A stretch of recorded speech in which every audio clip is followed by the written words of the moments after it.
Okay, so my name is Wendy Rubio, and my presentation is on Jewish American culture.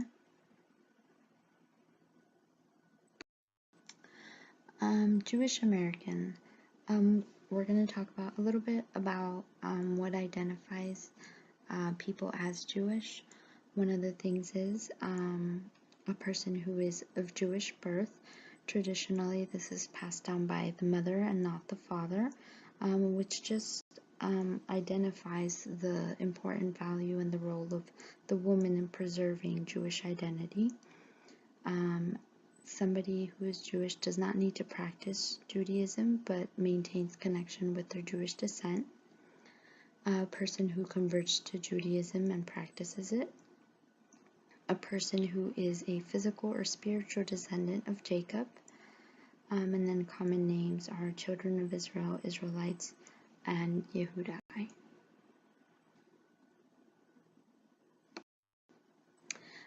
There are different types of Jews. So when somebody says that they are Jewish, it comes in different levels of religious identity and cultural identity. For example, we have Orthodox Jews, which primarily follow all Jewish traditions. They put more emphasis on following the Torah and what the Torah teaches. Reformed Jews believe that they have freedom to choose which traditions to follow. So if they only want to preserve the Sabbath and not follow any other Jewish traditions, then that would be their choice and they would be considered Reformed Jews. Many Jews' identity revolves around experiences and history rather than religion. So even though the Jewish culture is primarily founded on history and religion, for many people it's more of a community and a culture. A few facts about the Jewish population. In America, the population is 5.2 million, and it's actually the largest Jewish community in the world outside of Israel. Jewish individuals are highly educated. They're a highly educated cultural group. 62% of them actually possess a bachelor or higher, versus 22.4% of people who do not identify with the Jewish culture. The Jewish culture has strong religious values and is considered one of the earliest monotheistic religions in the world. There actually has been a recent decline in Jewish population from 5.5 million to 5.2 million, and this is believed to be due to the falling birth rate, which is believed because either families are not raising their children in Jewish faith, or Jewish women are actually not having as many children as women who do not identify with the Jewish culture. Some important days to keep in mind, or celebrations in the Jewish culture, are Yom Kippur, and it's considered the Day of Atonement. During this day, Jewish people atone for sins that they may have committed during the past year. Rosh Hashanah, which is the start of the Jewish New Year, the celebration for the start of the Jewish New Year. It celebrates the creation of the world, or the universe. And during this time, Jews tend to pray to be written into the Book of Life. And then Passover, which celebrates the Exodus of Egypt, and then it just highlights everything, Jewish history and everything that the Jewish culture endured during that time, and it celebrates their freedom and their exodus out of Egypt. Some cultural strengths are that the Jewish culture actually possesses positive mental health. It's a culture that is believed to have more stable, more positive, more healthy mental health, and this is believed to be because of their relationship with God. The Jewish culture holds religious highly. Of course, not all Jews. Like I said in the previous slide, there are different types of Jews, Orthodox Jews or Reformed Jews. But the positive mental health is believed because many Jews do hold a strong relationship with God and go to God when they're facing a problem in their lives, and they hold on to Him as that support. So it contributes to their overall mental health. They have a stronger social cultural connection than religious connection. They're a very large community, and they really support one another regardless of religious practices.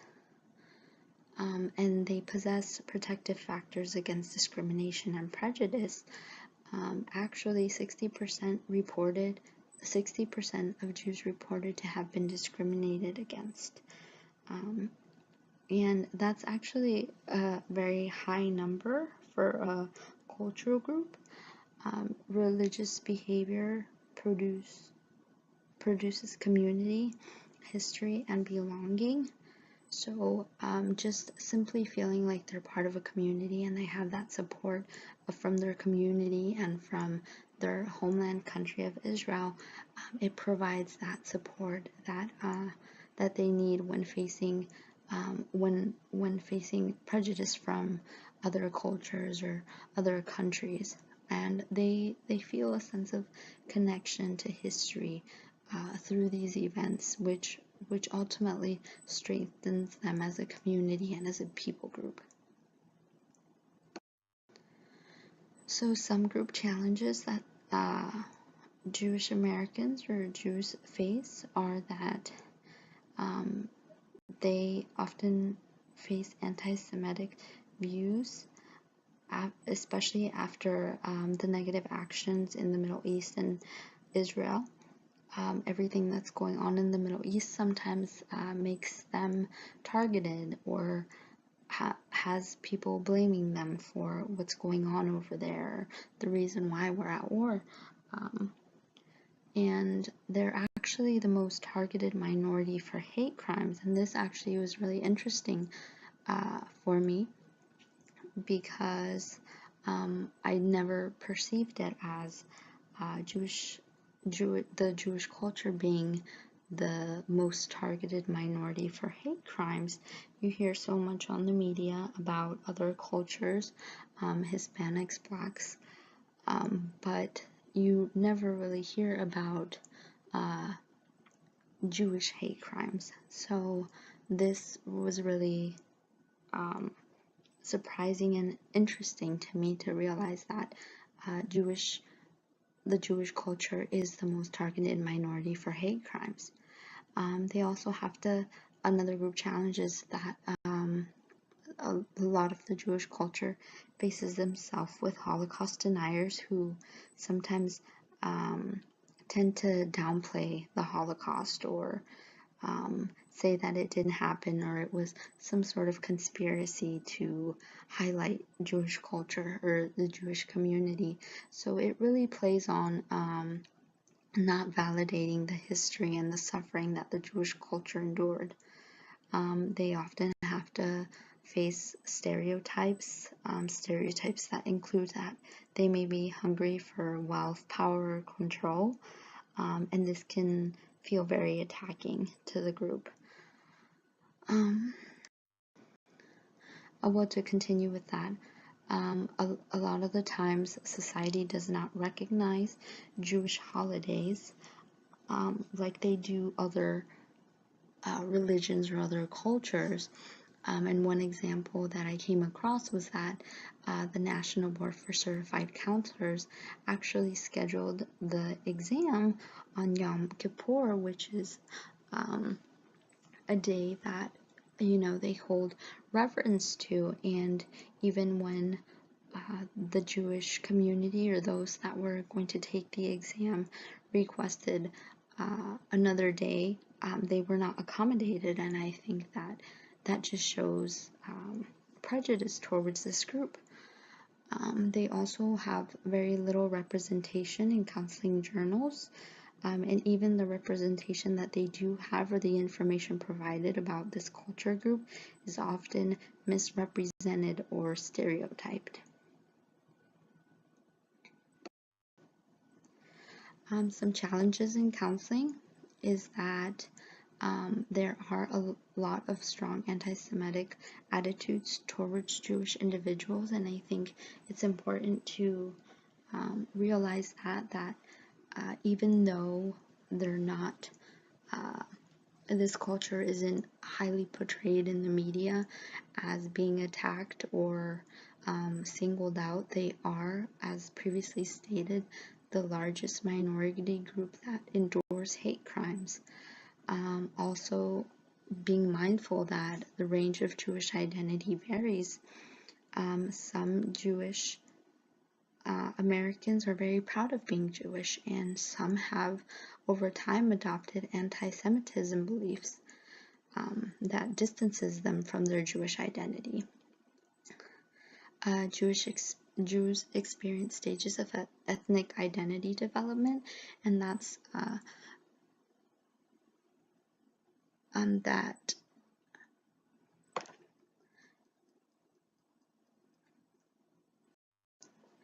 that they go through 5 stages of identity development, and then I'm going to touch on those in the next slide. And also another challenge posed for this culture group is that there are more intermarriages now, which leads to sometimes some Jews feel that they have a sense of duty to marry another Jew. Some feel that if they marry somebody outside of their Jewish culture or identity, that for a man especially, since the Jewish identity is passed on through the woman, that they are ending that Jewish identity, that Jewish line by birth. The Torah explicitly forbids intermarriage, so you have a religious contradiction. And for those who do marry somebody that's not Jewish, they have to face the realization that in their culture there is no such thing as being half Jewish. Either you're Jewish 100% or you're not.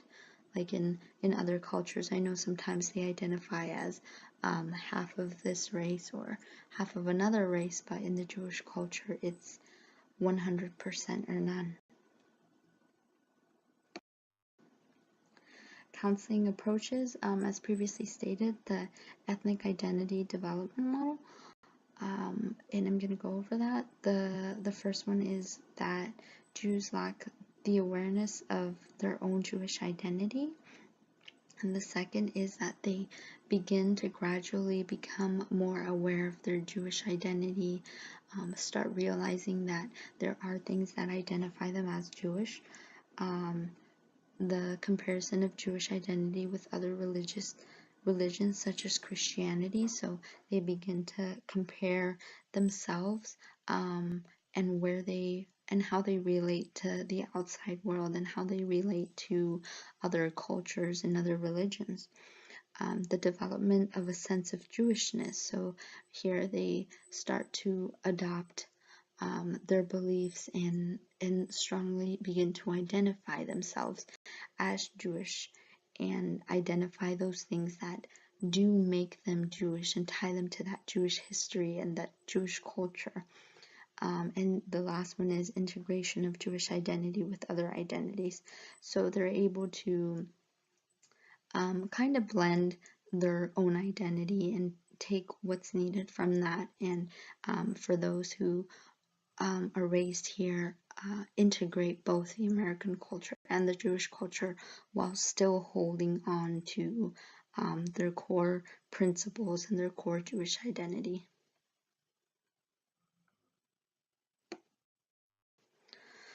Some guiding principles for counseling. Things to remember are that Jewish individuals vary in level of Jewish culture. So just because somebody says that they're Jewish does not mean that they follow all the Jewish traditions. And vice versa.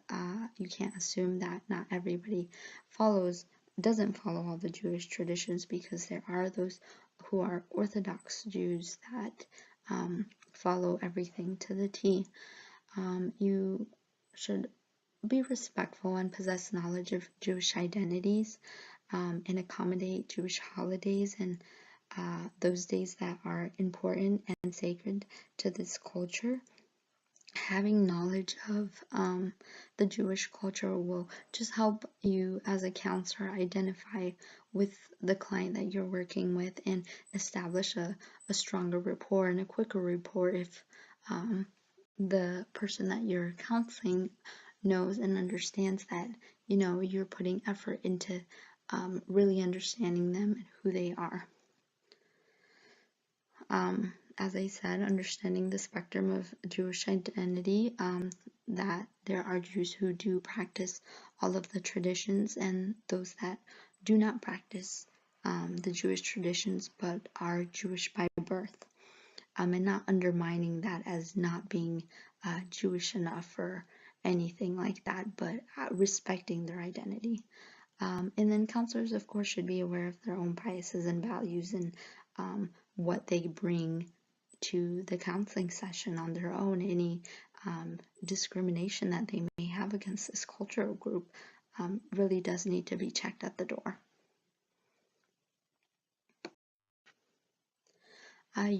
Utilizing community resources. Something that I would encourage others to do is to consult with a Jewish rabbi if needed. Like I said, there's different levels of the Jewish culture, practicing Jews and non-practicing Jews.